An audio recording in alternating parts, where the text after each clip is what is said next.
মহাত্মা গৌতম বুদ্ধ একটি নদীর ধারে একান্তে একটি কুঠিরে বসবাস করতেন। গৌতম বুদ্ধ তার কুঠিরের চারিপাশে সবুজ গাছপালা লাগিয়ে রেখেছিলেন এবং তার লাগানো গাছপালার মধ্যে অনেক পাখিরাও বসবাস করত। সকাল বিকেল পাখির মধুর শব্দে গৌতম বুদ্ধকে সব সময় আনন্দিত করে রাখত। আমার মনে হতো এই গাছপালা, পশু পাখি, নদী সবই যেন গৌতম বুদ্ধের পরিবার। গৌতম বুদ্ধ নিজের এই পরিবারের সাথে খুবই আনন্দে থাকতেন। একদিন ভোরবেলা গৌতম বুদ্ধ দেখেন তার দরজার পাশে এক জমিদার দাঁড়িয়ে আছেন। জমিদারকে অনেক চিন্তিত মনে হচ্ছিল। গৌতম বুদ্ধ জমিদারকে তার কাছে আসার কারণ এবং জমিদার কেন এত চিন্তিত তার কারণ জানতে চাইলেন। জমিদার তখন গৌতম বুদ্ধকে বললেন, গুরুদেব, আমার টাকা পয়সা সম্পত্তি কোনো কিছুরই অভাব নেই। আমার একটি সুখী পরিবার আছে। আমার পরিবারের কোনো রোগ নেই। তবুও আমি যে কেন রাত্রির বেলা ঘুমোতে পারি না।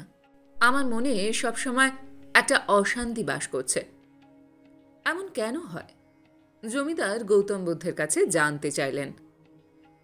গৌতম বুদ্ধ জমিদারের সব কথা খুব মনোযোগ দিয়ে শুনলেন।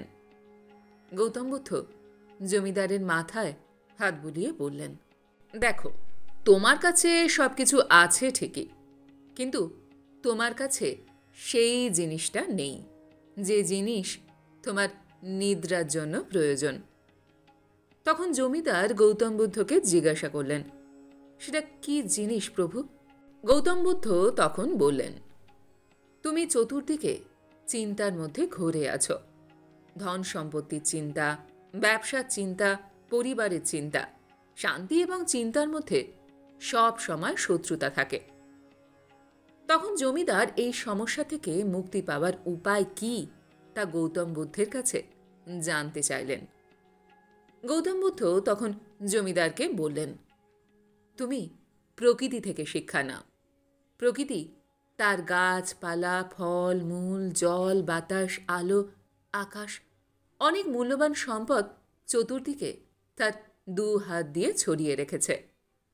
গৌতম বুদ্ধ জমিদারকে বললেন, জমিদার, তুমি যদি প্রকৃতি থেকে প্রেরণা নিয়ে প্রকৃতির মতো নিজের জীবন গঠন করো, তাহলে দেখবে তোমার জীবনের সব চিন্তা, সব সমস্যা দূর হয়ে যাবে এবং রাত্রিতে ভালোভাবে তুমি নিদ্রাও নিতে পারবে। জমিদার গৌতম বুদ্ধের কথা বুঝতে পারলেন। জমিদার লোক কল্যাণের জন্য এরপর থেকে নিজেকে উৎসর্গ করে দিলেন এবং এরপর থেকে মহা শান্তিতে জীবনযাপন করতে শুরু করলেন। গৌতম বুদ্ধের এই গল্প থেকে আমরা একটা শিক্ষা পেলাম যে জ্ঞান ও ধন তুমি যত দান করবে তার থেকে অনেক বেশি ফিরে পাবে। ধন ও জ্ঞান দান করলে কখনো কমে যায় না। একদিন তোমার দান করা ধন ও জ্ঞান দ্বিগুণ হয়ে তোমার কাছে ফিরে আসবেই।